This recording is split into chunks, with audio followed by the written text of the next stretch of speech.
bawa kami lebih dalam. Oh, Tuhan menyembahmu.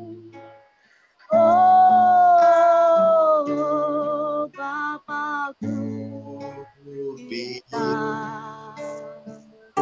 Oh, layakan aku.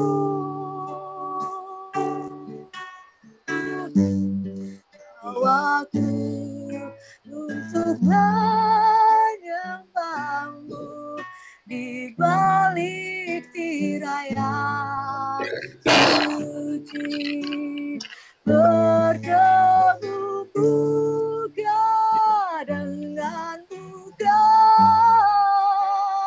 tenggelam di dalam kasih-Mu Bapa. Oh Tuhan, ku rindukan selalu diam dalam bait-Mu, bertemu muka dengan muka, tenggelam di dalam. Kami berjumpa dengan Engkau pribadi. Oh Tuhan, Mencipta kami, Engkau Bapa kami, Engkau kekasih jiwa kami, diam dalam bait, Engkau Tuhan kami, Engkau Raja kami. bertemu Siapakah kami Tuhan? dengan muka, Engkau tenggelam di mau dalam menjumpai kami Tuhan. kasih-Mu Dan biar Bapa. Tuhan di Oh kita ini Tuhan, ku kami rindukan mengalami Engkau selalu diam dalam bait, kami mengalami Roh-Mu Tuhan. bertemu muka dengan muka, tenggelam di Masukkan kami Tuhan kasih-Mu ke Bapa. dalam kehendak. Oh Tuhan, ku rindukan selalu Sempurna Tuhan. diam dalam Sebelum bait, dunia dijadikan. bertemu muka Tuhan, dengan di dalam nama Tuhan Yesus. Tuhan buat setiap yang hadir. Tuhan kau jamah Tuhan. Kami berdoa Tuhan.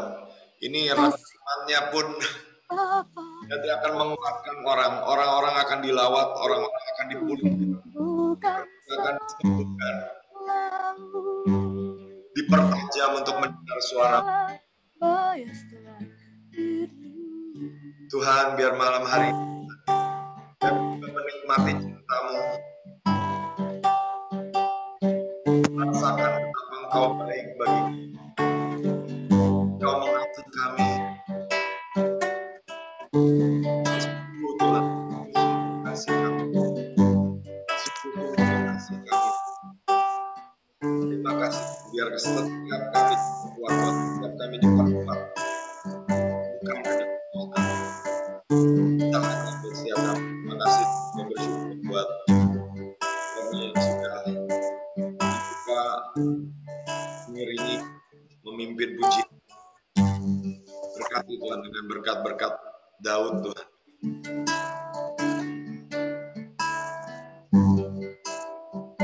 Biar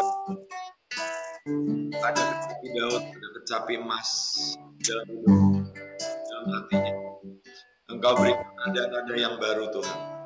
Seperti yang Kau katakan hari ini Tuhan. Nada-nada cinta, nada-nada private worship. Pujian-pujian yang indah yang Kau simpan untuk akhir zaman. Terima kasih Tuhan. Terima kasih Tuhan. Siapkan, siap. Terima kasih Bapa di dalam nama Tuhan Yesus. Kita semua yang percaya bahwa kita akan diberkati dan Tuhan sudah memberkati kita. Kita sama-sama katakan Ya, Amin. shalom. Amin. Amin. Shalom, Pak. Ya, apa kabar? Ya, semoga ya saya berharap kabarnya baik lah. Ya, saya beriman kabarnya baik. Jadi Bu Elisa sedang pelayanan dan memang memang ini kayaknya ini terakhir-terakhir ini kita bergeser ya. Bergeser tuh artinya terakhir itu saya ingat tuh Bu Elisa bilang kita Kamis Jumat ya, tapi praktek-prakteknya ke Jumat dan Sabtu gitu ya. Dan Sabtu itu memang cenderung banyak yang pelayanan ya, memang misalnya ada acara keluarga atau mungkin pelayanan, sehingga kemarin itu berdasarkan penghitungan suara, pemungutan suara itu ambilnya Kamis dan Jumat ya. Tapi saya harap ya nggak apa-apa Bapak dan Ibu, kita belajarnya ini nggak terlalu terbatas dalam waktu ya. Artinya gini, kita rekam nanti dan kita usahakan semaksimal mungkin kita upload ke YouTube atau kalau enggak audionya saja ya.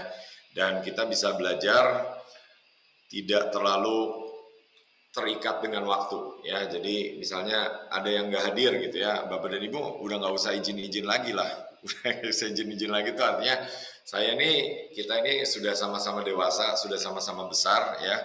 Bapak dan Ibu bisa pilih ya, Bapak dan Ibu mau mengikuti yang mana, mau melayani di mana, mau belajar di mana. Yang penting Bapak dan Ibu mencapai destiny ya.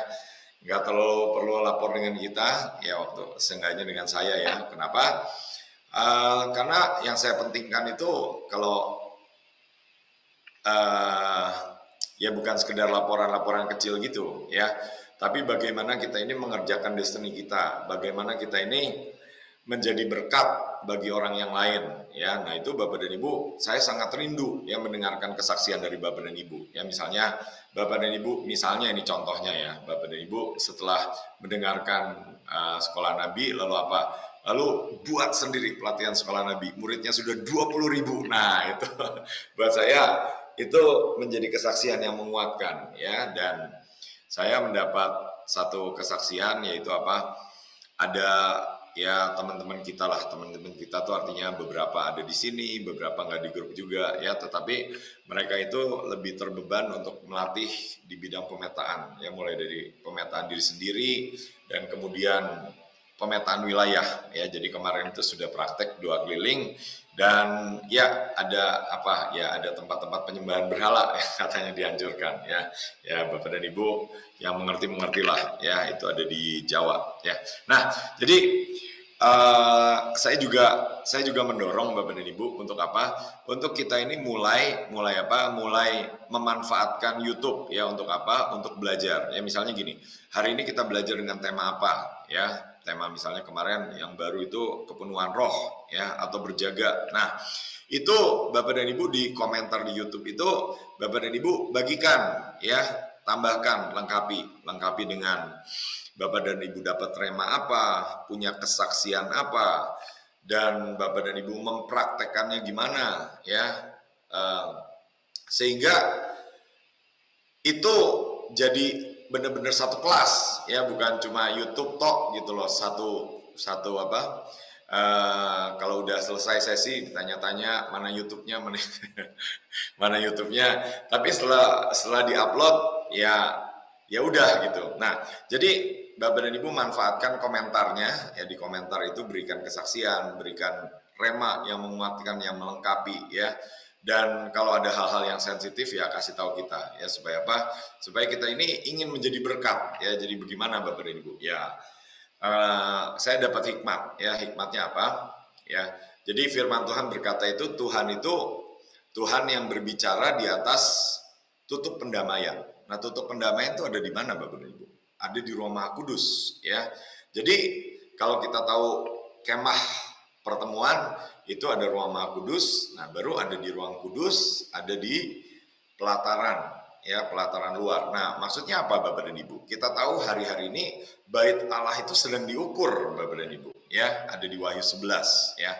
Jadi artinya apa Bapak dan Ibu? Nah, ini saya nggak tahu nih Bapak dan Ibu dari yang 76 ini seberapa Bapak dan Ibu ini pengertiannya seperti apa ya, apakah sudah ruang Maha Kudus, apakah sudah di ruang kudus, atau misalnya masih di pelataran. Nah, kalau masih di pelataran, ya saya bukan menghakimi Bapak dan Ibu, tapi marilah kita bertumbuh ya, dan menjadi semakin dewasa dan masuk ke dalam kedalaman Tuhan. Dan tentunya ya semakin kita di dalam itu, Tuhan itu bicara mengenai rahasia-rahasia ya, dan ternyata Bapak dan Ibu, rahasia-rahasia Tuhan itu belum tentu bisa disampaikan kepada orang yang belum paham ya. Misalnya apa? Tuhan itu bicaranya nggak langsung ya. Waktu di perjanjian lama ketika keluar dari Mesir, Tuhan ngomong dulu sama Musa, Musa ngomong sama Harun,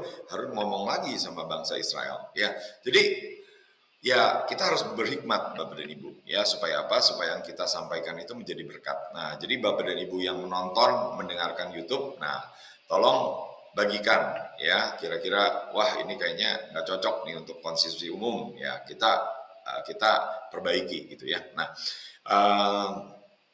supaya apa? Ya tinggal kita potong ya, kita sampaikan ya. Jadi untuk hal-hal yang lebih mendalam, nah tentunya kita bisa bahas di Zoom seperti ini ya, supaya kita juga ngerti ya rencana Tuhan, kedalaman hati Tuhan, dan kita terupgrade semakin dewasa ya. Nah, jadi Bapak dan Ibu, kalau saya ini lebih terbeban untuk bahas itu secara tema ya, tematik ya. Tematik itu tema apa? Nah, ini saya tanya sama Tuhan gitu biasanya, kira-kira mau bahas nabi apa gitu ya Bapak dan Ibu ya, mau belajar mengenai nabi apa. Nah, ini saya ini terbeban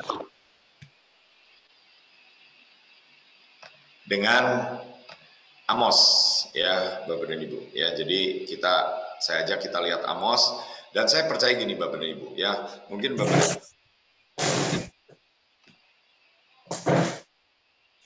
bentar saya cari, saya mute ya.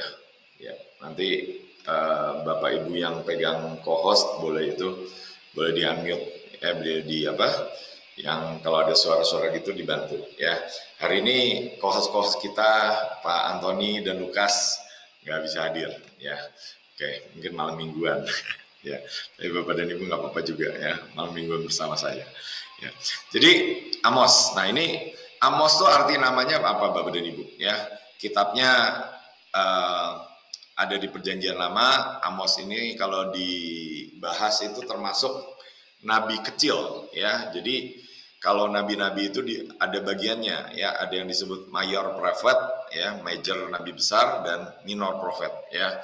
Dan itu bukan berarti yang mayor itu lebih penting daripada minor Bapak dan Ibu, tapi mereka itu diberikan itu berdasarkan apa? Berdasarkan panjangnya ya, karyanya, nubuatannya yang masuk dalam Alkitab ya.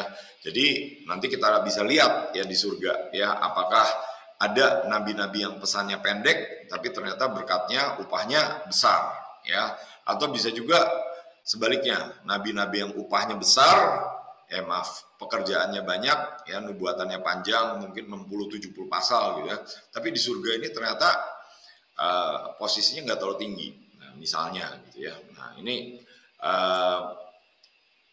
kita nggak tahu ya.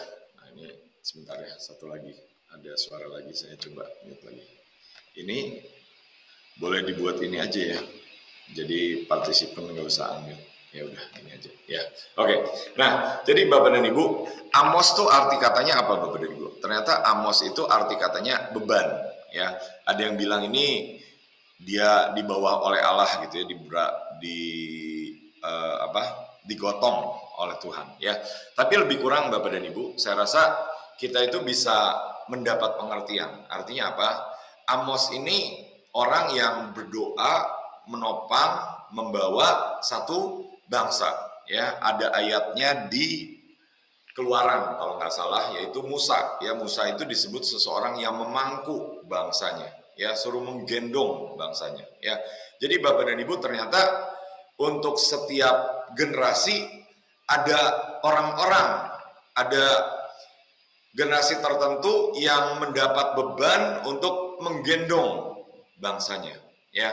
Dan saya berdoa Bapak dan Ibu, kita juga menjadi orang yang bukan sekedar oh saya ini punya pesan apa, saya dikagumi gitu ya, saya bisa menyampaikan dengan ketepatan, tapi kita menangkap hati Tuhan mengenai bangsa yang Tuhan bebankan di dalam hati kita. Apapun bangsa itu ya, Bapak dan Ibu dari berbagai negara, dari berbagai kota ya, nanti boleh juga ya, boleh apa, nanti Bapak dan Ibu boleh kalau diupload di YouTube itu sampaikan di komentar ya, kalau nggak tahu mau berkomentar apa, sampaikan aja saya dari Belgia gitu misalnya. Oh ya udah ya, kan kelihatannya sederhana ya, tapi itu kan bisa memberkati orang. Oh ternyata kita dari sini bisa memberkati orang Belgia ya, ada orang Belgia yang diberkati. Itu suatu anugerah ya. Nah, jadi Bapak dan Ibu,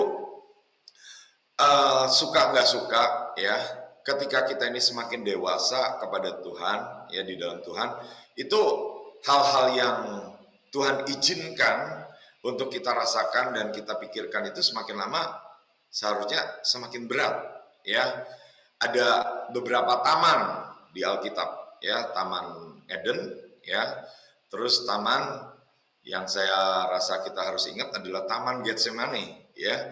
Tuhan itu ini tuh seperti apa? Seperti pembalikan keadaan ya, ketika manusia jatuh ke dalam dosa di Taman Eden, tetapi Tuhan Yesus di Taman Getsemani itu membalikan kutub dosa sehingga kutub dosa dipatahkan dan ada berkat-berkat Tuhan yang turun atas kita ya. Jadi maksudnya apa Bapak dan Ibu? Salib itu adalah destininya Tuhan Yesus ya. Dan saya berdoa kita juga menjadi orang-orang yang semakin dewasa bukan menghindari salib ya. Istilahnya gimana ya? Bukan menghindari destiny kita ya. Tapi kalau memang istilahnya ya bukan bagian kita ya, kalau kita harus hindari ya. Misalnya apa? Misalnya contohnya ya, dikejar-kejar. Kenapa? Karena maling alam, karena korupsi. Nah itu bukan salib Bapak dan Ibu, itu upah dosa ya. Jadi kita berdoa Bapak dan Ibu supaya apa? Supaya Bapak dan Ibu yang ikut di sini ya, yang bergabung, yang mengikuti nanti kemudian melalui rekaman, melalui YouTube, itu semakin dewasa dan semakin bisa tanda kutip menikmati ya. Menikmati apa? Menikmati beban-beban yang Tuhan tambahkan kepada hidup kita ya.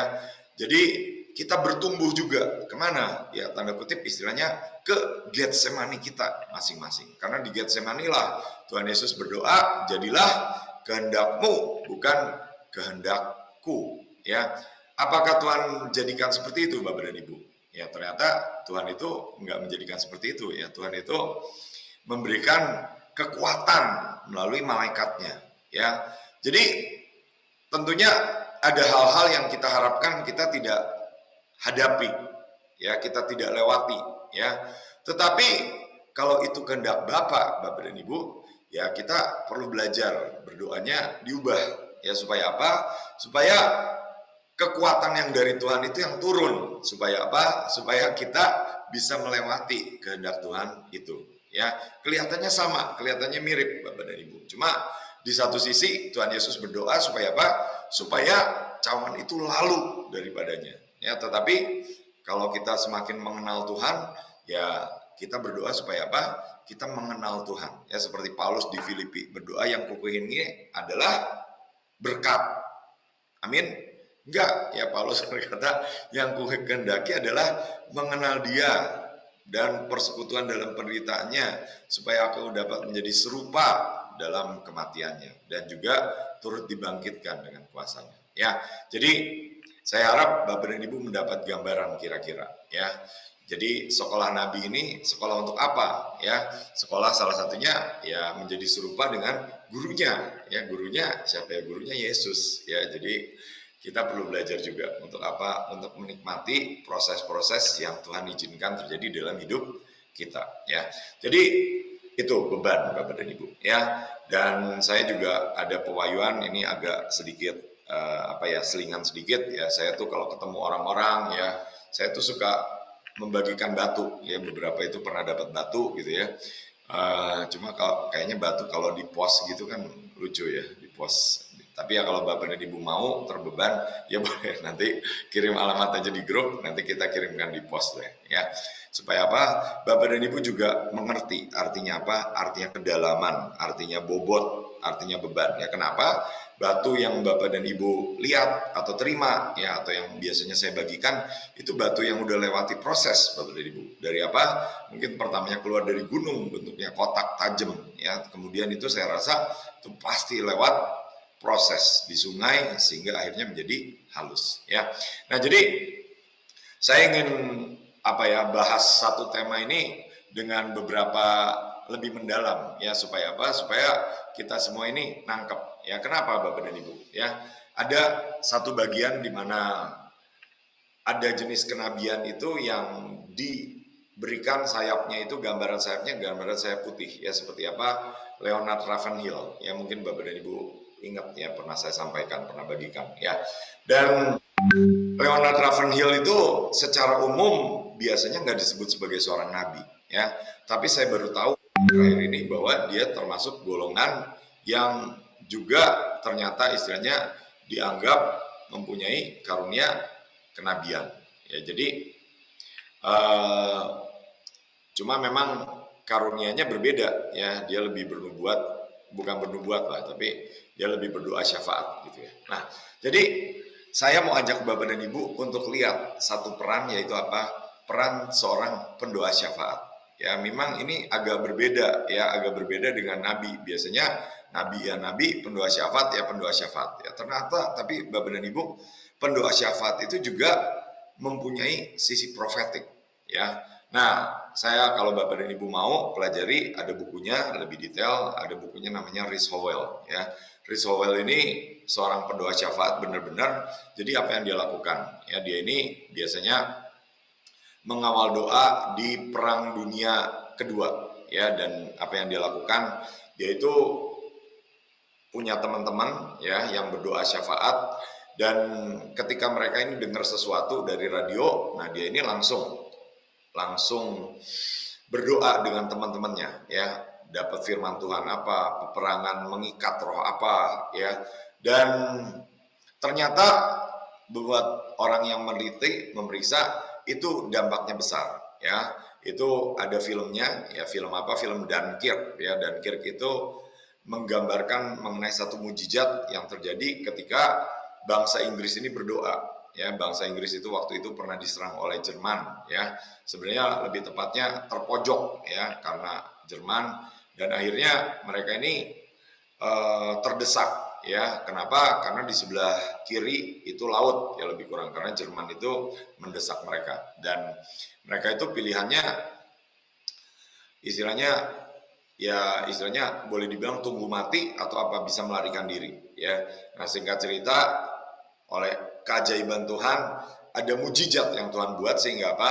Sehingga terjadi suatu cuaca ekstrim ya. Cuaca ekstrimnya saya lupa apa ya, kalau nggak salah itu salju atau apa ya, sehingga apa? Sehingga pasukannya Hitler itu tertahan dan mereka akhirnya bisa meloloskan diri ya. Dan itu menunjukkan dampak daripada kuasa doa ya. Jadi ternyata Bapak dan Ibu, ada sisi kenabian yang berdoa syafaat dan menubuatkan apa yang Tuhan nyatakan. Nah, saya mau berikan beberapa kesaksian dan firman ya, supaya Bapak dan Ibu benar-benar paham ya, lebih mendalam ya.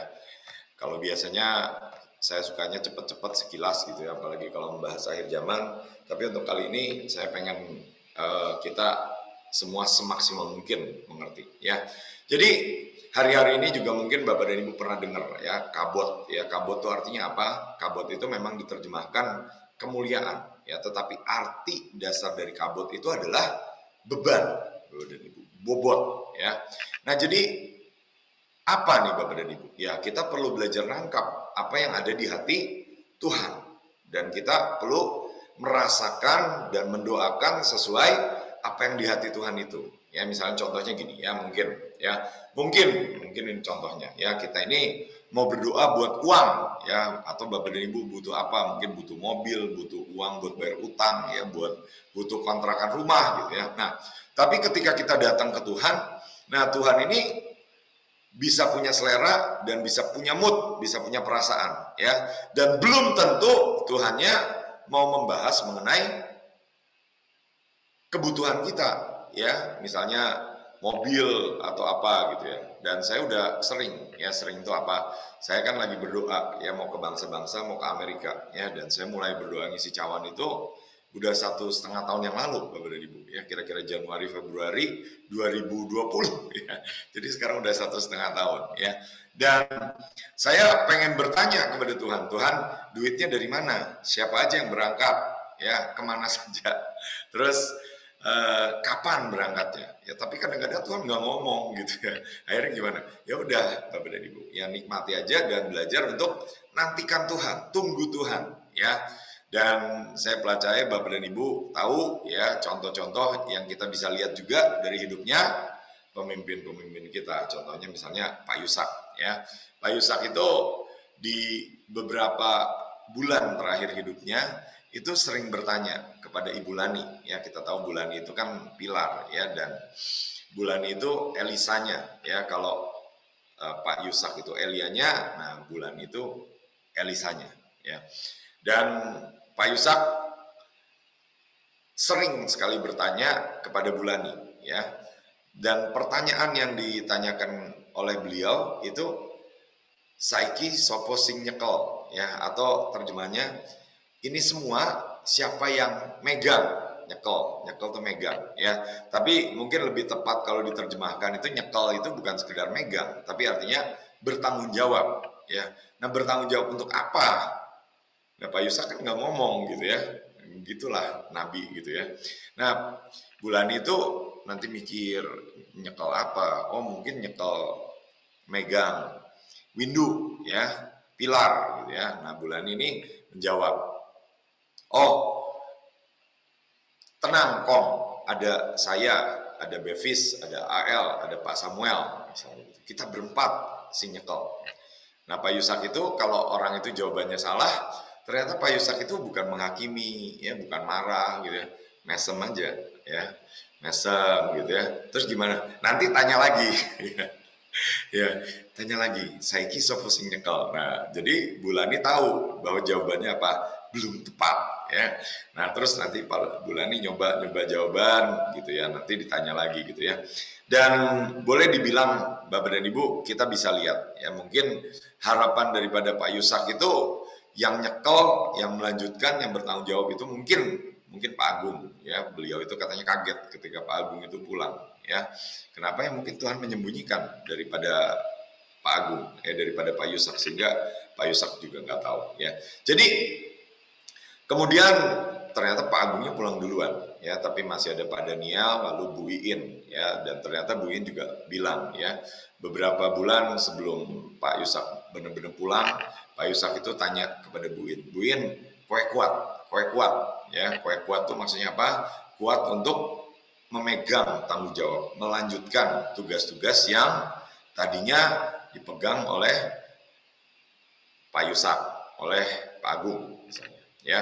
Bahkan Pak Daniel juga memberikan jubahnya ya, talitnya kepada Bu Iin ya. Jadi kita perlu ngerti Bapak dan Ibu, tugas, peranan, dan tanggung jawab ya, bukan sekedar istilahnya keren-kerenan, wah saya punya karunia kenabian, saya punya karunia penglihatan ya, tapi seberapa kita melakukan, seberapa kita ini menjadi berkat ya. Jadi saya itu maaf nih istilahnya ya, saya itu kalau udah tutup gitu ya, saya paling ini kalau terima kasih ya. Jadi Bapak dan Ibu, terima kasihnya sih nggak apa-apa ya, tapi saya tuh benar-benar pengen tahu Bapak dan Ibu itu diberkatinya dalam hal apa, Bapak dan Ibu itu memberkatinya dalam hal apa ya. Dan itu nggak cukup menurut saya itu kalau dengan cukup satu kata terima kasih aja ya.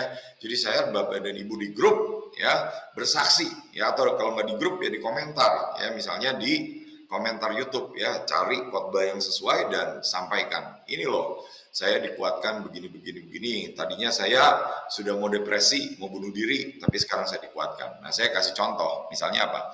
Saya kan udah mungkin 20 tahun lebih lah di Bahtera ya, dan istilahnya saya ikut pelayanan Pak Yusak gitu ya, saya diberkati pelayanan Pak Yusak gitu ya.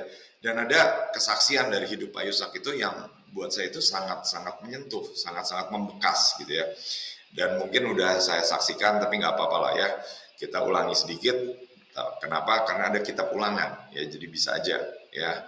Nabi pun mengulang-ulang, ya. Nah, jadi singkat cerita, saya tuh suatu ketika punya beban. Kenapa? Karena waktu itu saya jadi kontraktor, ya, kontrak-kontrak dan kontrakan habis dan saya belum ada uang cukup untuk bayar kontrakan, ya. Dan entah kenapa suatu ketika kita ini ada kesempatan untuk ke Bandung, ke rumah Pak Yusak, dan saya ngobrol-ngobrol gitu ya. Saya cuma minta didoain aja gitu ya. Kong, tolong doain, atau Pak Yusak, saya lupa, saya manggil dengan nama siapa gitu.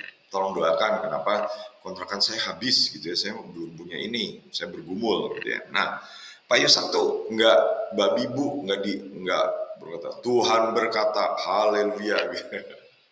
Ya Pak Yusak itu cuma ke dalam kamar, terus apa, saya juga bingung ya kenapa ke dalam kamar. Tahu-tahu pas keluar tuh bawa uang segepok, segepok tebel, saya anggap gitu. Ya Bapak dan Ibu bayangin lah ya.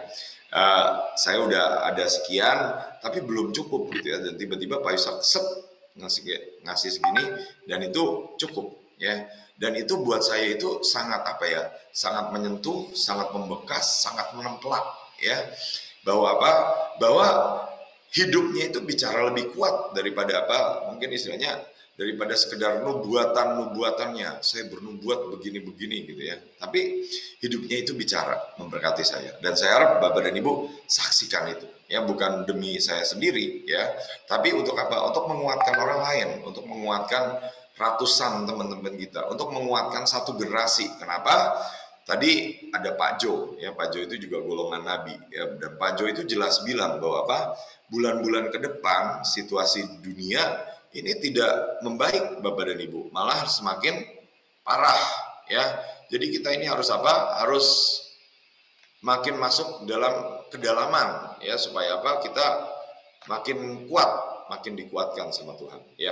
Jadi contohnya pilar lagi yang berdoa dan menanggung beban itu Pak Samuel. Ya, Pak Samuel itu nggak pernah disebut sebagai nabi sih, cuma Pak Samuel itu anaknya nabi ya, dan beliau itu juga setiap 3 jam bangun. Ya, jadi kalau beliau itu tidur nggak bisa lebih dari 3 jam, Bapak dan Ibu. Ya, pokoknya kalau udah 3 jam bangun ngadep Tuhan dan cuma berdoa. Tuhan, ingat Bahtera, ingat Mahanaim, ingat Bahtera, ingat Indonesia, ingat keluargaku, ya, ingat aku gitu kalau nggak salah, ya.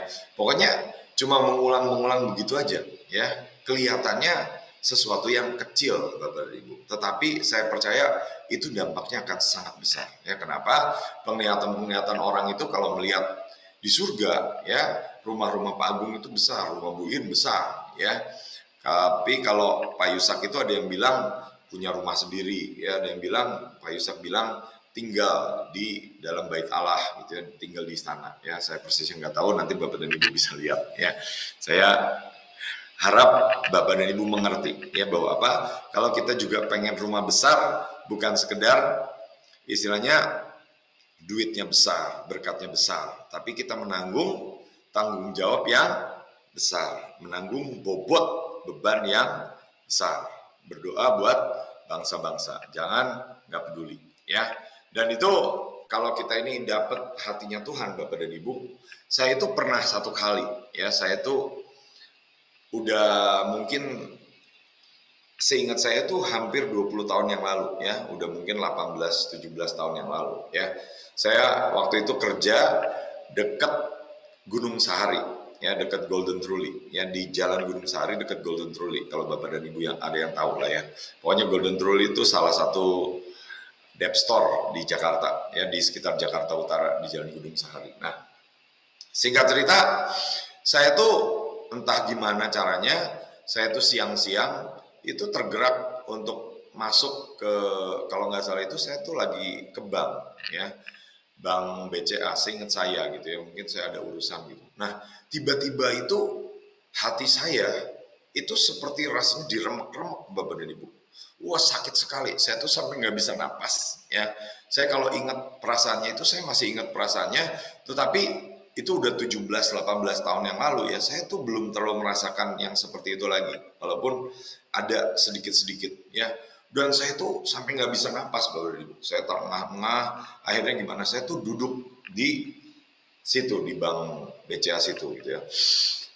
Terus saya berusaha menenangkan diri, menguatkan diri, dan kemudian saya akhirnya bisa keluar ya setelah beberapa menit kemudian ya. Dan hari itu juga ya ternyata ada berita bahwa apa? Ada orang tertembak di situ, ada perampokan bank dan itu ya. Bapak dan Ibu bisa cek beritanya, saya baca beritanya, setahu saya itu dulu ada beritanya, tetapi saya tidak berhasil menemukan. Tetapi saya baru mengerti Bapak dan Ibu. Ketika apa? Ketika saya ada di situ dan hati saya itu seperti diremes-remes, dirobek-robek, itu tuh saya untuk berdoa. Berdoanya apa? Ya berdoanya itu merasakan hati Tuhan, menahan murkanya Tuhan. Ya seperti apa? Seperti Abraham ya berdoa buat Sodom dan Gomora, seperti Musa berdoa buat bangsa Israel. Dan saya berdoa Bapak dan Ibu, kita juga minta hati Tuhan buat bangsa-bangsa, buat orang-orang ya. Dan saya tahu Bapak dan Ibu hari ini buat Bapak dan Ibu yang di sekolah Nabi ini hari dimana kita juga mau mengambil 24 jam ya. Jadi ini satu hari yang enak ya, daripada hari Jumat ke Sabtu Sabtunya kita ada doa. Nah kita lebih enak ambil Sabtu ke Minggu ya Bapak dan Ibu. Minggu itu banyak yang libur ya, banyak yang nggak ada acara, jadi Bapak Ibu boleh pilih jamnya ya. Hari-hari ini kita baru 2 jam ya, tetapi jangan heran kalau kedepannya ini kita tingkatkan supaya apa? Memang awal-awal itu kelihatannya lama Bapak dan Ibu kalau berdoa ya, tetapi saya ajak kita ini untuk minta cara pandang yang baru. Nah, saya dapatnya dari mana? Kemarin itu ada anaknya Coach Iran ya, putrinya Coach Iran, Nancy. Nancy itu sharing di satu pelatihan buat pasukan ya, dan Nancy itu cerita bahwa apa? Dia tadinya suatu ketika itu udah malas untuk berdoa ya. Ada satu kelompok ya, timnya Pak Stefanus kalau ada yang tahu ya, Depok ya, sedang berdoa ngisi cawan ya. Saya nggak tahu isi cawan apa. Mereka itu biasanya Gorontalo atau Eropa misalnya. Nah, singkat cerita Nancy itu udah males, pengen pulang. Dan dia itu punya kebiasaan untuk apa? Untuk tanya Tuhan ya. Dan Tuhan itu jawab sama dia ya. Nancy juga golongan nabi ya. Nancy itu dapat jawaban. Tuhan itu bilang, kok kamu gitu aja malas, lebih kurang ya. Kamu tuh cara pikirnya salah ya. Kenapa? Karena kamu itu sebenarnya ketika di hadirat Tuhan itu dikuatkan, disegarkan ya. Jadi Bapak dan Ibu, ini saya bukan menghakimi ya, cuma saya tahu ya, saya tahu tuh dari saya lihat gitu ya, dari responnya, dari ngisi-ngisi jadwal, ini kayaknya lebih semangat minggu yang lalu gitu ya, bulan yang lalu gitu ya. Saya nggak tahu ya, Bu Ruth Aida mungkin bisa lebih tahu ya, karena dia yang mendata ya. Dan saya mengerti Bapak dan Ibu bahwa apa? Bahwa untuk berdoa itu kelihatannya sesuatu yang menjemukan. Ya, kelihatannya sesuatu yang menjemukan, membosankan. Mungkin orang berkata, daripada berdoa 24 jam mungkin saya lebih baik ke mall ya, makan bakso ya, atau ngapain gitu ya, atau ke gereja gitu. Nah, tapi Bapak dan Ibu, saya juga ajak kita lihat ya, Tuhan berkata, lebih baik 1 hari di pelataranmu daripada 1000 hari di tempat lain ya. Jadi saya mengajak, mendorong, menghimbau semua Bapak dan Ibu yang di sini untuk apa? Untuk yang tadinya belum mau ambil jam, untuk apa? Untuk ambil jam ya, untuk berdoa. Kenapa? Karena ketika kita berdoa yang dikuatkan itu siapa? Ya sebenarnya kita ya. Apakah Tuhan tuh butuh doa-doa kita? Ya sebenarnya enggak juga ya menurut saya ya Bapak dan Ibu ya. Istilahnya kalau kita bisa berdoa, apakah itu lebih baik buat Tuhan? Ya enggak juga menurut saya ya. Jadi kalau kita itu berdoa, itu tuh buat kita Bapak dan Ibu ya. Dan ini pola pikir yang perlu dibalik dulu ya, supaya apa? Supaya kita datang kepada Tuhan itu dengan satu sukacita, dengan satu kesukaan ya. Jadi saya berdoa ketika kita selesai dari pelajaran ini, nah kita mempraktekkan dan berubah di dalam hidup kita ya. Ada satu roh doa syafaat yang turun di dalam hidup kita ya. Dan ada ayat dari Amos ya yang menarik ya. Mungkin saya putarkan klipnya dulu deh Bapak dan Ibu. Ya, saya tadi coba bentar ya. Saya ke YouTube dulu.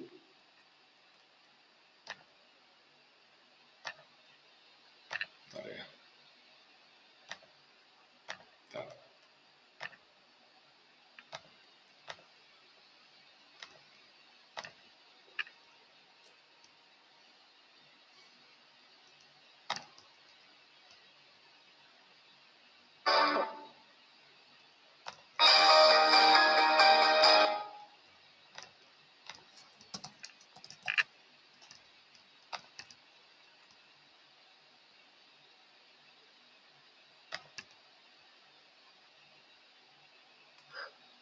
Between northern Israel and southern Judah. Now the north had seized its independence jadi, about 150 years earlier, lebih kurang remember seperti 1 ini Kings misalnya. chapter 12, and it was currently being ruled by Jeroboam Share screen. II, a successful military leader. He won lots of battles. New territory for Israel, and he generated lots of wealth. But in the eyes of the prophets, he tapi lebih kurang ini nggak usah pakai bahasa deh, ya. Jadi lebih kurang gini Bapak dan Ibu, ya. Amos itu dari bangsa Yehuda, ya, di selatan, ya. Tetapi singkat cerita ketika Tuhan sudah suruh dia bernubuat, dia itu disuruh ke utara, ke satu bangsa yang lain, ke negara yang lain, yaitu negara Israel sebenarnya. Ya, jadi pada waktu itu sebenarnya itu dua kerajaan yang berbeda, dan yang memerintah pada saat itu adalah Yeroboam II, ya, seorang yang sukses sebagai jenderal, tapi ternyata dia banyak melakukan dosa, kekejian di mata Tuhan karena menyembah berhala. Nah, jadi Bapak dan Ibu bayangin konteksnya. Konteksnya apa? Konteksnya Amos, ya, yang tenang-tenang aja hidupnya menggembalakan kambing domba, tiba-tiba dipanggil Tuhan. Untuk apa? Untuk menyampaikan suara Tuhan, untuk menjadi penyambung lidah Tuhan ke utara, ke Israel, untuk bernubuat ke orang-orang yang pada saat itu menyembah berhala. Ya, kenapa? Karena orang Israel itu bikin dua mesbah, ya, dua titik penyembahan berhala, satu di Betel, satu di Dan. Ya, Betel agak selatan dan Dan di utara. Jadi kerjaannya Amos, Bapak dan Ibu, bernubuat kepada orang-orang yang menyembah berhala. Ya, kalau kita lihat lagi, ini sisi yang lain lagi, ya, itu nubuat-nubuat Amos itu pada bangsa-bangsa lain, ya. Jadi gini, ya, misalnya gini, ya, ini ada apa? Ini Amos itu disuruh bernubuat ke bangsa Tirus, Damaskus, Amon, Moab, Edom, Gaza, Juda, Yehuda, ya, Tirus, baru ke Israel. Ya, jadi kalau dilihat itu sekilas itu bentuknya seperti lingkaran, ya, yang semakin lama semakin dalam, ya. Jadi intinya apa Bapak dan Ibu? Intinya gini aja, itu kira-kira enak nggak Bapak dan Ibu secara daging, secara manusia? Ya, menurut saya mungkin nggak enak, ya Bapak dan Ibu. Ya, untuk apa? Untuk menyampaikan pesan Tuhan yang mungkin nggak enak, ya, kalau Bapak dan Ibu baca pesannya Tuhan di kitab Amos. Nah, itu isinya penghakiman, ya, ini dihukum, ya, celakalah, ya, Tuhan tidak suka 4 hal di sini, Tuhan tidak suka 4 hal di sini. Nah, bayangin Bapak dan Ibu, misalnya apa? Bapak dan Ibu suruh ke gereja, ya, terus apa? Terus suruh bernubuat, ya, saya tidak suka dengan ini. Nah, kira-kira gimana Bapak dan Ibu? Ya, nah, saya harap Bapak dan Ibu menangkap apa? Mungkin secara daging, secara manusia kita berkata, ya itu nggak enak, ya. Kalau bisa jangan saya Tuhan, ya, suruhlah yang lain saja, suruhlah Bu Elisa saja, ya. Beliau kan nabiah, beliau kan berani, gitu ya. Tetapi gimana kalau panggilan itu turun kepada Bapak dan Ibu? Kalau coba itu turun kepada Bapak dan Ibu? Kalau beban itu Tuhan berikan kepada Bapak dan Ibu? Apakah Bapak dan Ibu mau menyampaikan atau pilih yang enak, pilih yang nyaman? Ya, kemarin ada kesaksian dari Ibu Josephine, ya, dan menurut saya itu menggambarkan, ya, tapi saya nggak ulangi lagi, ya, karena sudah ada di grup, ya. Nah, jadi Bapak dan Ibu, saya ingin ajak kita lihat ke ayat ini, ya, ayatnya Amos 4, ayat 12 ya. Oleh karena aku akan melakukan yang demikian demikian kepadamu, maka bersiaplah untuk bertemu dengan Allahmu, hai Israel. Ya, jadi pada waktu itu Bapak dan Ibu, bangsa Israel itu tidak sedang menyembah Allah Israel. Mereka sedang menyembah anak lembu emas, menyembah yang lain. Tetapi Amos mendapat pesan untuk apa? Bersiaplah untuk bertemu dengan Allahmu. Nah ini artinya apa, Bapak dan Ibu? Ya, nah ini artinya gini, Bapak dan Ibu. Saya percaya ini jadi satu peringatan yang penting buat kita. Untuk apa? Untuk hari-hari ini kita belajar bertanya, merenungkan dan menyiapkan diri. Kita ini hidupnya di hadapan siapa? Kita hidupnya bertemu dengan siapa? Apakah kita ini sedang bertemu dengan dunia atau sedang bertemu dengan Tuhan? Ya, tadi saya tergerak untuk minta ke Bu Herni lagunya bertemu muka dengan Tuhan. Dan saya berdoa itu bukan sekedar lagu, Bapak dan Ibu, tapi jadi pengalaman hidup kita di hari-hari terakhir menjelang apa? Menjelang masuk kerajaan 1000 tahun, menjelang pengangkatan, menjelang kedatangan Tuhan yang kedua. Supaya apa? Supaya kita tidak hidup sekedar santai-santai, sekedar tunggu jam, udah jam 7, saya mau ikut streaming, tapi benar-benar menangkap dari Tuhan apa yang menjadi destiny kita dan melangkah, mengerjakannya, bersiap untuk apa? Untuk satu hari bertemu dengan Tuhan sendiri. Pertanyaannya Bapak dan Ibu, siapkah Bapak dan Ibu bertemu dengan Tuhan? Saya harap kita menyiapkan diri ya Bapak dan Ibu ya. Saya ada satu contoh ya. Contohnya siapa? Contohnya Yohanes Bapak dan Ibu ya. Yohanes itu menyebut dirinya murid yang dikasihi ya. Kalau Bapak dan Ibu baca kitab Yohanes ada tulisan murid yang dikasihi, itu sebenarnya dia sendiri ya. Nah, ya Bapak dan Ibu bisa uji, bisa cek ya. Dia itu murid yang berani berbaring di dadanya Tuhan Yesus. Intim nggak dengan Tuhan? Intim ya, dibawa kemana-mana saja, ke gunung transformasi ya, ke Getsemani. Itu Yohanes diajak terus ya.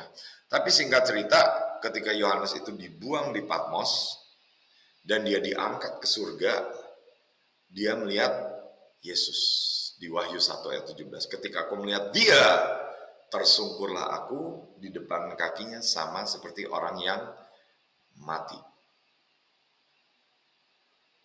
Dan seterusnya, tetapi ia meletakkan tangan kanannya di atasku dan ia berkata, jangan takut, aku adalah yang awal dan yang akhir. Ya, jadi saya percaya Bapak dan Ibu, kita ini perlu minta apa? Semacam katakanlah satu pengurapan, satu pengertian untuk apa? Untuk kita ini hidupnya tidak hidup di hadapan manusia. Seperti siapa? Seperti Saul. Saul itu hidupnya menyenangkan manusia, tetapi dia takut. Takut untuk apa? Takut untuk melakukan hal-hal yang menyenangkan Tuhan, tetapi tidak disukai oleh manusia. Dan hari-hari ini, Bapak dan Ibu, ini adalah ujian kita. Seberapa kita ini mau menyenangkan Tuhan, atau memilih yang dari dunia. Ya, padahal apa? Padahal Tuhan sudah mengingatkan, celakalah dunia dan segala penyesatannya. Ya, apakah kita ini mau memilih menjadi yang disesatkan atau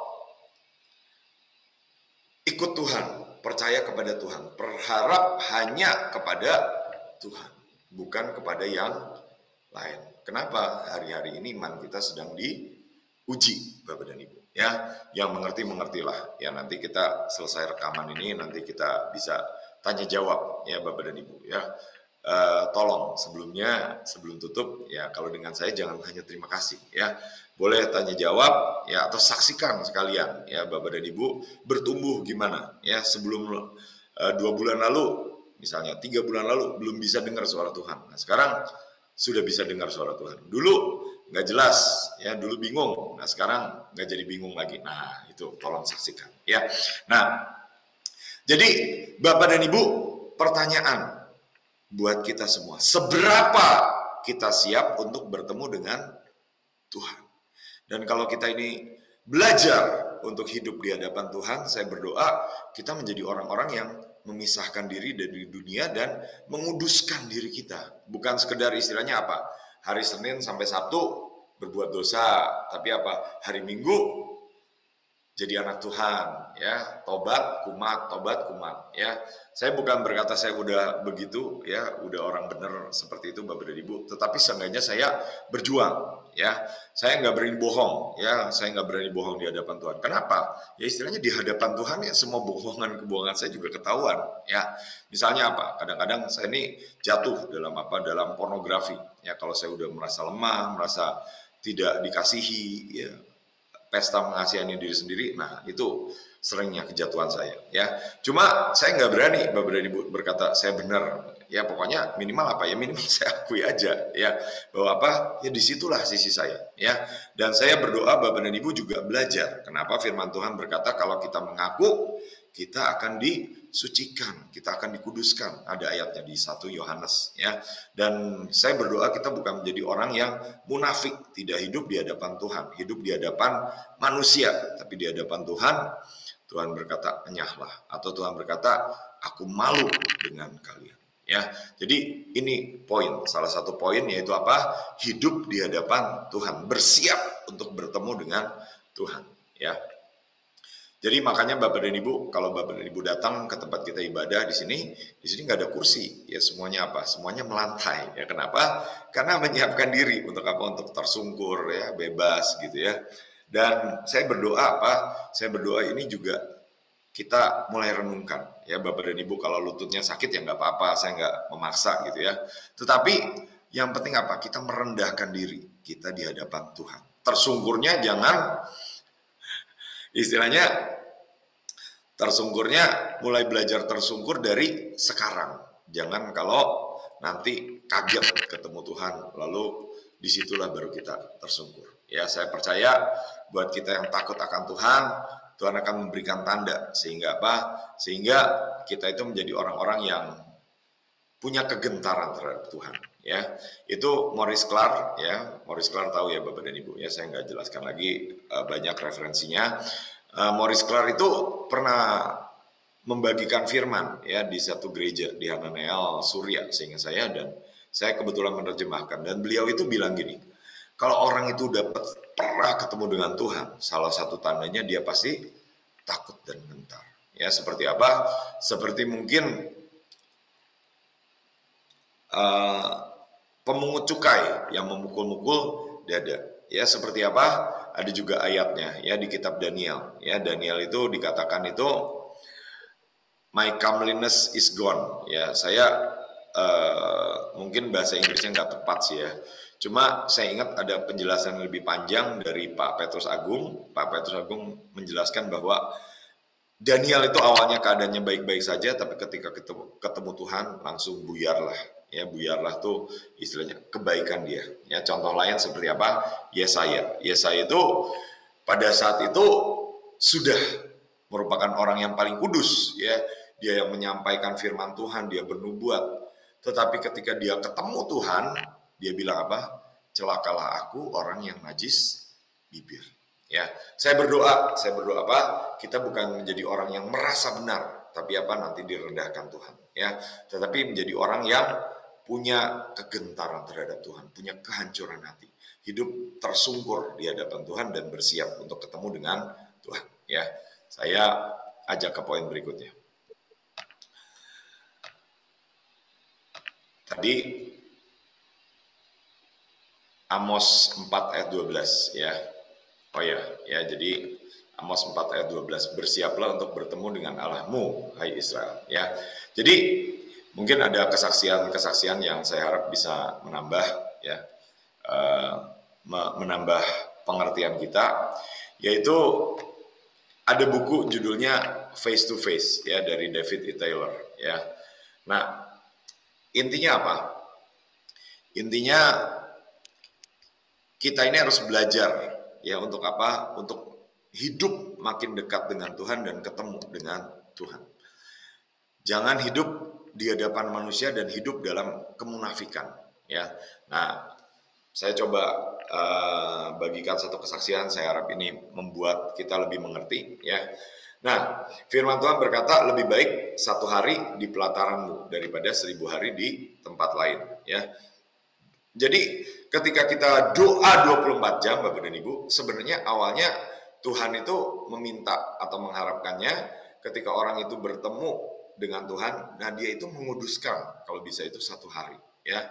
1 hari berkumpul bersama di satu tempat dan menyembah, membahas firman, nanti makan, minum boleh nggak apa-apa, tapi kalau bisa 1 hari itu sebulan dikhususkan bersama Tuhan ya. Dan itu juga akan membawa kesembuhan. Kenapa? Karena di Wahyu 12 saya lupa Wahyu berapa, Wahyu 20 kalau nggak salah 21 atau 22, itu ada pohon-pohon yang berbuah sebulan sekali ya. Jadi saya harap atau saya berdoa Bapak dan Ibu, ketika kita makin mengerti ini, ketika kita mencari Tuhan, masuk ke hadirat Tuhan, itu menjadi satu kesukaan, bukan lagi satu beban ya, dikejar-kejar ya, ditanya-tanya Bu Ruth Aida siapa yang mau ngisi shift ini ya. Tapi kalau bisa itu kita selama mungkin ya. Kenapa? Karena firman Tuhan berkata lebih baik 1 hari di pelataran Tuhan daripada 1000 hari di tempat lain. Nah, saya ada kesaksian sedikit. 3 tahun lalu 2018 saya dapat tugas ke Jepang ya. Singkat cerita, awalnya saya ini mau ikut dengan satu tim ya, tapi saya renungkan kepada Tuhan, kayaknya kalau saya ikut tim ini saya gimana ya, saya nggak yakin nih saya bisa menuntaskan yang saya harus kerjakan. Kayaknya saya mau bikin tim sendiri gitu ya. Cuma itu bukan sesuatu yang mudah buat saya. Kenapa? Karena butuh uang ya, butuh orang-orang yang sepakat. Nah, singkat cerita,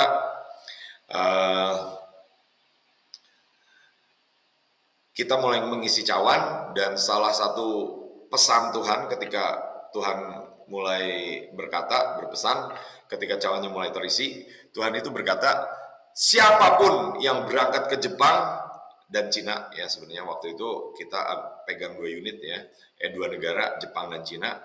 Nah, siapapun yang pergi ke Jepang dan ke Cina itu akan berhadapan muka dengan naga. Bapak dan Ibu kalau dapat pesan seperti itu, apa reaksi Bapak dan Ibu? Ya, oh kalau gitu terima kasih, saya nggak usah ke Jepang, ya, yang lain saja, gitu. Mungkin, ya. Saya juga pikir apa nih yang harus saya hadapi. Nah, singkat cerita itu Tuhan berikan senjata, ya, yaitu apa? Buku. Buku itu sebenarnya bukan bukunya ya, cuma di buku itu membahas bagaimana seseorang itu bisa punya persekutuan muka ke muka dengan Tuhan, ya, perjumpaan ilahi dengan Tuhan, ya. Dan saya pernah punya kesaksian, saya memang pernah mengalami seperti itu, ya. Ceritanya gimana? Ceritanya sudah 20 sekian tahun yang lalu, seingat saya itu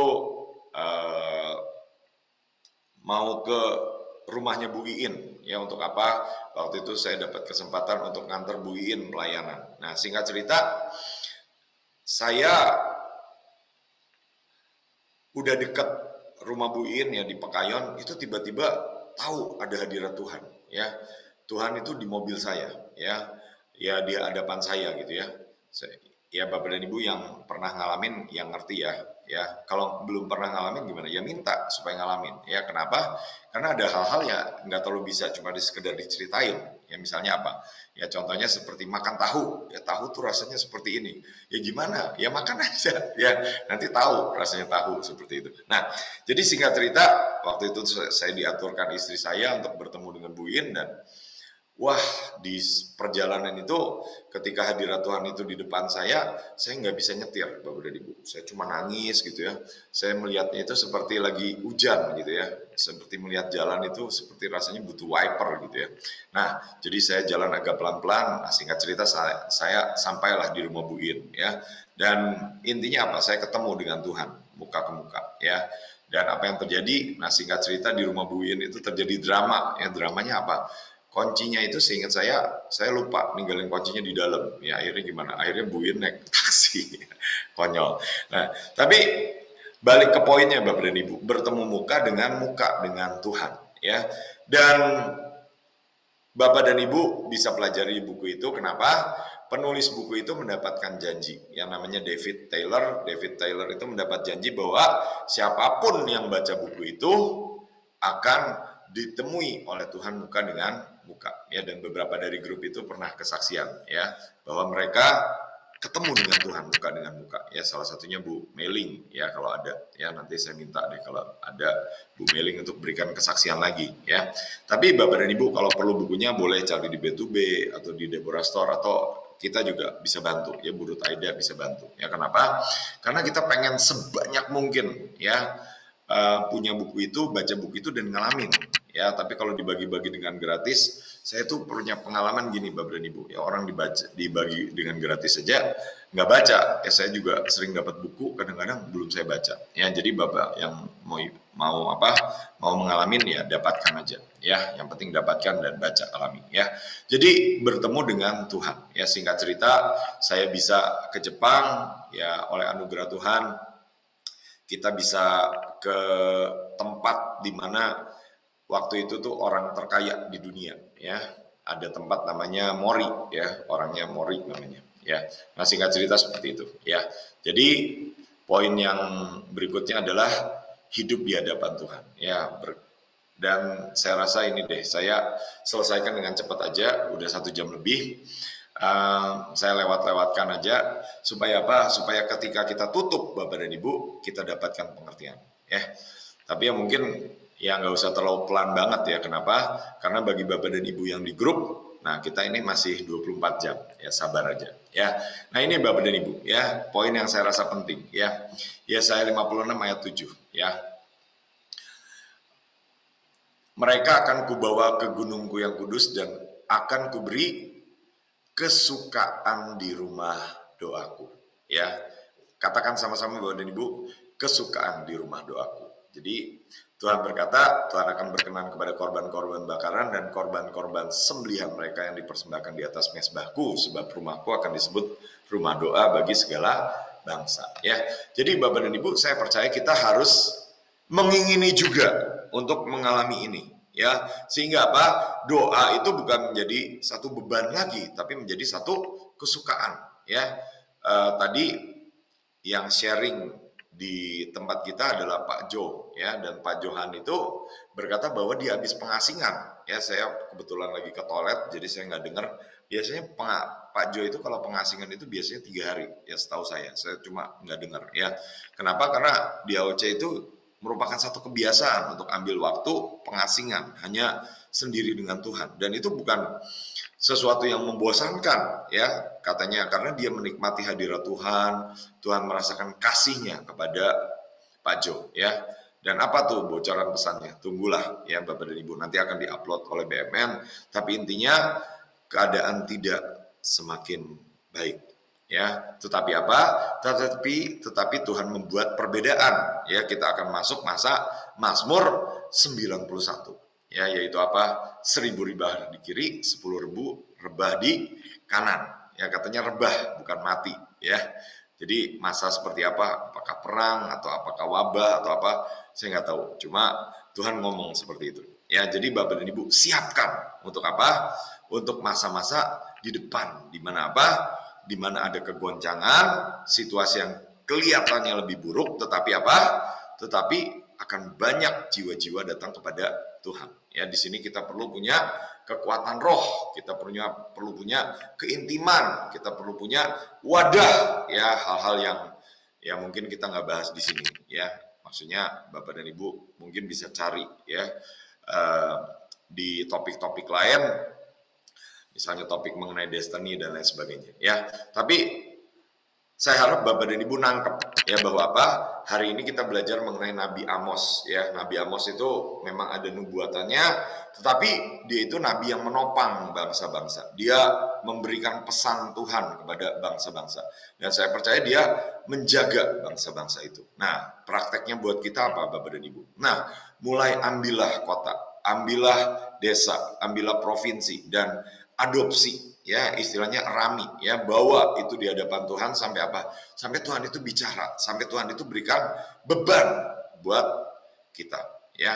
Jadi tunggangannya Tuhan, ya. Tuhan itu ketika mau bergerak membutuhkan keledai keledai. Jadi kita apa? Kita praktek juga Bapak dan Ibu. Untuk apa?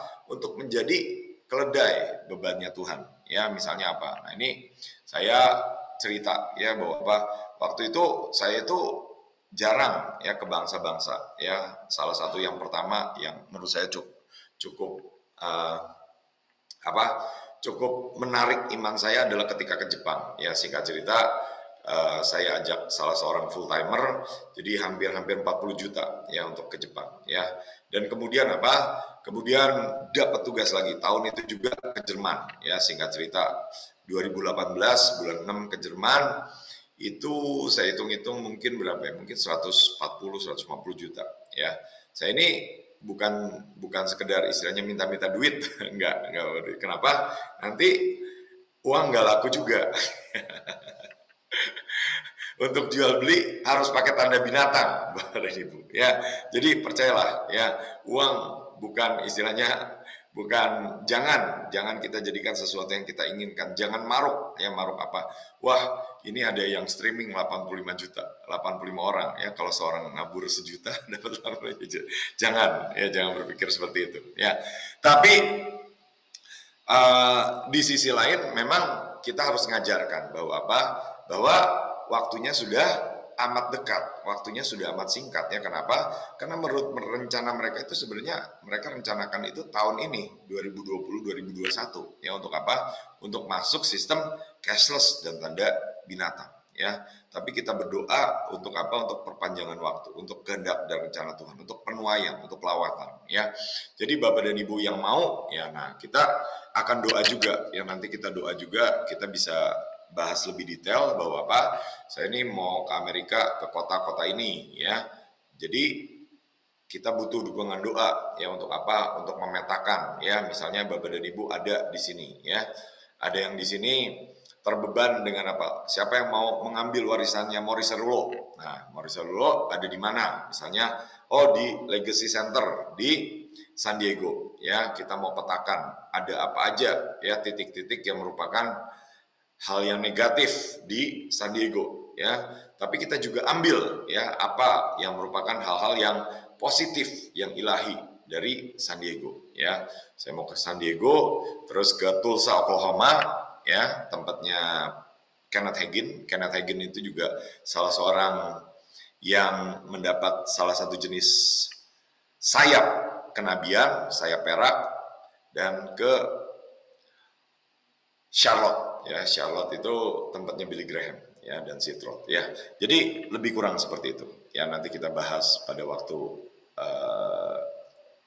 sesi berikutnya. Tapi saya harap Bapak dan Ibu menangkap apa?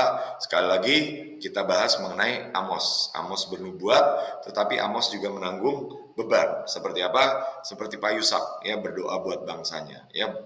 Di hari-hari terakhir itu Pak Yusak katanya udah nggak mau tidur ya. Kenapa? Karena pengen berdoa buat bangsanya ya. Nah, saya berdoa ketika kita doa tutup, roh itu yang ilahi itu bisa kita terima, jubah itu kita bisa terima ya. Percaya aja dengan iman Bapak dan Ibu ya. Nah, jadi kita balik ke Alkitab ya. Alkitab berkata bahwa apa? Tuhan memberi kita kesukaan Bapak dan Ibu ya. Jadi ternyata Tuhan itu bisa memberi kita supaya bukan jam doanya yang dipersingkat, tetapi ketika kita berdoa dalam kesukaan. Amin Bapak dan Ibu ya. Jadi saya itu dengar kesaksian. Contohnya misalnya siapa? Ada namanya Charlie Robinson ya. Charlie Robinson itu seorang revivalist lah dari Kanada ya. Dia pernah ke Mannheim 2-3 kali seingat saya. Dan beliau itu bilang kalau dia berdoa itu 6-7 jam sehari ketemu Tuhan. Ya Pak Yusak juga ya. Dan saya dengar ya seorang yang lebih muda namanya David Herzog ya. David Herzog itu juga kalau dia ketemu Tuhan dia bisa 6 jam 7 jam Bapak dan Ibu ya. Saya berdoa jubah kesukaan itu juga turun di dalam hidup kita. Sehingga apa? Sehingga kalau kita ketemu Tuhan bukan menjadi sesuatu yang berat, tetapi satu kesukaan ya. Nah, David Herzog itu dia bilang gini ya. kalau kita itu udah di hadirat Tuhan ya, di hadirat Tuhan dan istilahnya pengen ya, benar-benar pengen, benar-benar rindu, benar-benar haus ya, itu kita itu bisa gini Bapak dan Ibu ya, bisa apa? Kita bisa beralasan ya, kalau kalau misalnya gini ya, Tuhan saya kan harus melakukan ini habis ini loh, tapi kalau kita ini udah dapat kesukaan itu, kita bisa bilang, itu nanti aja. Misalnya apa? Makan, ya. Makan nanti aja, ya. Ke bank, ke bank nanti aja. Yang lain aja. Nah, jadi Bapak dan Ibu, kalau kita itu udah dapat kesukaan itu, Bapak dan Ibu, itu istilahnya hal-hal yang lain nggak penting, Bapak dan Ibu. Ya, kenapa? Karena lebih penting kita ketemu dengan Tuhan. Ya, mungkin saya kasih analogi aja Bapak dan Ibu. Ya, Bapak dan Ibu nih kalau lagi ketemu dengan Pak Jokowi, ya, dan Pak Jokowi itu sedang senang ketemu dengan Bapak dan Ibu. Nah, kira-kira ada nggak hal-hal yang istilahnya mungkin kelihatannya penting, tapi nanti bisa didelegasikan kepada orang lain. Kenapa? Bapak dan Ibu sedang ketemu dengan Presiden Indonesia. Nah, demikian pula kita ketemu dengan Tuhan. Ya, jadi saya berdoa Bapak dan Ibu, nanti mungkin hari-hari ini setelah mendengarkan hal ini, nanti ada yang saya mau tidur gitu ya. Daripada tidur saya coba deh doa sekuat mungkin ya, nemenin saya Pak Daniel gitu sampai jam 12 malam. Nah, boleh gitu Bapak dan Ibu ya. Saya dulu ketika saya dapat awal-awal berdoa untuk bangsa, saya itu dikasih jamnya itu selalu ya, jam 11 malam sampai jam 5 pagi Bapak dan Ibu oleh pemimpin saya ya. Dan saya cerita sedikit lah ya, kenapa? Karena gini, saya pikir-pikir gimana ya, saya pikir apa mau dibikin pendek aja, apa mau dibikin panjang. Saya pikir gini lah, udahlah nggak apa-apa sekalian panjang aja, toh nanti paling-paling dimasukin ke YouTube ya, dan Bapak dan Ibu bisa dengarkan yang relevan saja. Ya, mungkin hari ini Bapak dan Ibu pilih setengah jam pertama ya. Setelah itu Bapak dan Ibu dengarkan setengah jam lagi gitu ya. Bisa ya kan pakai YouTube ya. Terus misalnya apa? Mau dengar yang audionya, atau misalnya mau pilih ya supaya hemat kuota, pilih resolusinya yang lebih rendah ya, bisa ya. Nah, jadi Bapak dan Ibu, ini ya, Amos menanggung beban, tapi saya percaya Amos itu hidup di hadapan Tuhan ya, dan ketika kita hidup di hadapan Tuhan, biasa bergaul dengan Tuhan, bersekutu dengan Tuhan sebagaimana Henok bersekutu dengan Tuhan ya, kita akan terima kekuatan, kita akan terima kesehatan ya. Tadi ada pesan dari Pak Jo ya, Pak Jo itu doa dan pesannya apa? Tidak perlu bantuan imunitas dari luar ya, kata pesan Tuhan ya. Jadi bagaimana ya, yang mengertilah ya, yang tidak mengerti ya berdoalah ya, dan bahas di grup, nanti kita bahas di grup ya. Tetapi saya berdoa kita punya pemikiran seperti itu ya, bahwa apa, di dalam hadirat Tuhan kita dikuatkan, disembuhkan, dipulihkan. Amos juga bicara mengenai pemulihan ya, di kitab Amos 9 ada pemulihan pondok Daud ya. Jadi hari-hari ini saya berdoa kita tidak menjadi Saul yang mengejar-kejar Daud, tapi menjadi Daud yang memuji dan menyembah Tuhan di hadapan Tuhan ya. Dan kita akan terima kekuatan yang baru Bapak dan Ibu ya, ketika kita berada di hadapan hadirat Tuhan. Kenapa? Firman Tuhan berkata, lebih baik satu hari di pelataranmu ya, di dalam hadirat Tuhan pasti ada kekuatan ya. Dan salah satu orang yang terima kekuatan adalah Petrus ya, sehingga apa, dia bisa menguatkan saudara-saudaranya yang lain ya. Kalau kita lihat di ayatnya, Tuhan berkata, jikalau engkau sudah insaf, kuatkanlah saudara-saudaramu ya. Jawab Petrus, Tuhan, aku bersedia masuk penjara dan mati bersama-sama dengan engkau. Jadi Petrus ini dengan kata lain merasa kuat ya, tetapi kata Tuhan Yesus, engkau belum insaf ya, kau harus bertobat dulu. Terus ya Petrus ya, kalau engkau sudah insaf, engkau akan bisa menguatkan saudara-saudaramu ya. Jadi Petrus akan terima kekuatan dari Tuhan ya, tetapi itu melalui apa? Melalui satu kehancuran hati, melalui satu perjumpaan dengan Tuhan di Danau Galilea. Ya, ketika Tuhan berkata, ternyata ini Tuhan, dan Petrus itu berkata, enyahlah Tuhan. Ya, maksudnya menjauhlah daripadaku. Ya, ketika apa? Ketika dia terima kehancuran hati itu. Ya, jadi saya berdoa apa? Kita juga punya, ya, tahu diri, punya apa? Punya kerendahan hati, punya kehancuran hati. Jangan merasa paling hebat, paling kuat, paling benar, ya. Nah, gimana caranya supaya bisa kuat, Bapak dan Ibu? Ada karunia yang menurut Bill Johnson, ya, bukan Bob Jones, Bill Johnson, itu adalah karunia yang terpenting, yaitu apa? Karunia berbahasa lidah, Bapak dan Ibu. Ya, firman Tuhan berkata, usahakanlah untuk bernubuat, kejarlah karunia untuk bernubuat. Ya, bernubuat itu memang penting, tapi kalau bernubuat, kita itu menguatkan orang lain, ya, yang kita nubuatkan. Ya, kadang-kadang yang mungkin kita bisa juga kita menubuatkan diri kita sendiri, jadi kuat, jadi waras, jadi pintar gitu ya. Tapi kadang-kadang nubuat itu bekerja melalui orang lain. Nah, jadi Bapak dan Ibu, Bill Johnson bilang, karunia yang pertama, yang paling penting adalah karunia berbahasa lidah. Ya, dan kita akan masuk Pentakosta atau pencurahan Roh Kudus, dan saya berdoa kita kejar ini, yaitu apa? Karunia berbahasa lidah. Ya, jadi Bapak dan Ibu yang belum berbahasa lidah, nah kita akan doa setelah ini, ya, minta Roh Kudus supaya Bapak dan Ibu dipenuhi dengan Roh Kudus dan bisa berbahasa lidah. Ya, salah satu tandanya adalah berbahasa lidah. Ya, jadi dengan kekuatan yang dari Tuhan, kita itu bisa belajar lebih apa ya, menurut saya itu lebih mandiri. Ya, tidak hanya sekedar minta doain sana, ya, ke sini minta didoakan gitu ya. Contohnya apa? Contohnya di Yakobus 5 ayat 13. Kalau di antara seorang di antara kamu yang menderita, baiklah ia konseling dengan orang lain. Enggak ya, tapi ayatnya berkata berdoa. Dan saya berdoa apa? Saya berdoa ini menjadi kesukaan, ini menjadi kebutuhan. Ya, jangan seperti apa? Jangan seperti berdoa 5 menit, 10 menit. Tapi seperti apa? Seperti ikan tinggal di air, Bapak dan Ibu. Ya, seperti di Yeskiel 47, seperti level kepenuhan roh. Ya, Bu Elisa sudah bagikan, ya, berbahasa lidah 7 jam. Ya, nanti kita praktekkan. Ya, kita apa? Mungkin 24 jam ini kita sampai besok, ya, kita berbahasa lidah terus. Ya, saya akan ajak kita berdoa lah sekuat mungkin, semaksimal mungkin. Ya, nah baru jam 8, tenang aja Bapak dan Ibu. Ya, kita ada 24 jam untuk berdoa. Ya, dan ini Bapak dan Ibu, ya. Saya percaya kita perlu praktekkan, ya. Jadi saya berdoa gini, ya, Bapak dan Ibu tidak hanya mendengar, tutup, terima kasih, tapi praktek apa? Cari orang, hadapkan ke hadapan Tuhan dan sampaikan pesan Tuhan, kuatkan, doakan, ya.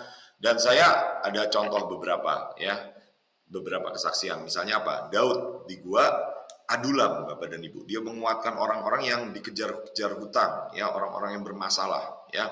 Dan saya berdoa Bapak dan Ibu, tangkap peluang ini di sekeliling kita. Ketika ada masalah sakit penyakit, masalah ekonomi, ya, kita menguatkan saudara-saudara kita yang lain, ya.